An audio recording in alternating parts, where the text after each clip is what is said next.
Now on the Pro Path putting mirror, one of the next things people look at after the shoulder line is really going to be that eye line that we have here in the center. Now we also have the stroke path, but that center line is really going to be the eye line.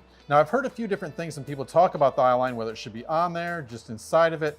What are some things that you really tell the people that you're working with that eye line? Absolutely. Well, the first thing I like to see is it to be repeatable. So the preference, whether it be to be on the target line or slightly inside the target line, whether that be slightly more to where the hosel of the putter is, that's really up to the preference of the coach and the player. But the mirror is going to allow you to have that repeatable setup position. And ultimately, when you're heading out for your round of golf, if we can have that calibration process where we're repeating that same setup position, that's going to be incredibly beneficial for before we head out to play. Perfect. Let's take a look at the eye line and see how we can work with that. Let's do it. So now we've just talked about the shoulder line a little bit. We did touch on the eye line a little bit, but again, just like we were talking about the eye line, what really is that importance of getting that eye, really on that line, just inside of it? Where do I really want to be when it comes down to looking down at that ball?